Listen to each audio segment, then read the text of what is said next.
elikhona apha kuleli elikaMthwakazi. Siyabonga umsebenzi eliwenzayo kawuphumelele, uphuphume umsebenzi esiwenzayo, ugcwale indawo yonke. Isizwe sakithi siyakhiwe, isizwe sakithi siqhele, isizwe sakithi sisithande, isizwe sakithi siphakame. Siyabonga kakhulu Mahlabezulu amahle. Ngisebenza ngimele inhlanganiso yesintu samahlabezulu, ngingisihlalo. Sisebenza namadoda angamaqhawe, omchazo, ompofu, osibanda, ondibali, omoyo, bonke bebanengi nje jikelele, nabomama omandiwele.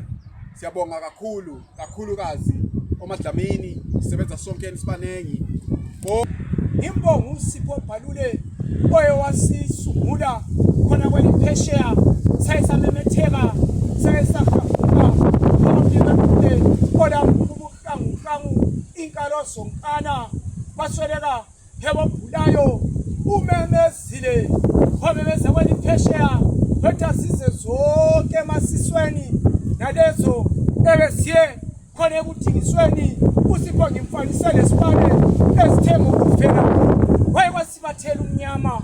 Ngiyabonga Sipho wena Bhalule ondlela zakhe yewe simhlophe ngithi gijimani lonke iyobikela abangakezwa ngaso lesi sintu samahlabezulu ngoba siyeza yewo siyanyayela sithe ngokufela wasibathela umnyama wayenguleka yebubulembu emehlweni kulapho ababengaboni.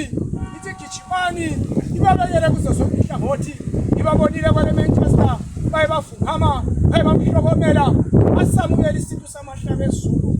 Sitshe sihle sidlela amakhosi ngoba sidlela inkosi uhlahla amangwe kaKhayisa kaNkulunyana kaHlambe sikaThambo ngoba sehlambane ngoba yahlamba abathakathi. Lesi sitsha siyodlela iminyakanyaka, asikuguga asikufa ngoba kusiphathisa kuhle kwezikhali zamantunga. uSipho Bhalule imlande ekhabonina, imbongo umalume imphindaphinda, osandla siyadodisa kubeza abanye yebo ziyatotoza umvudlo ovudla amagusu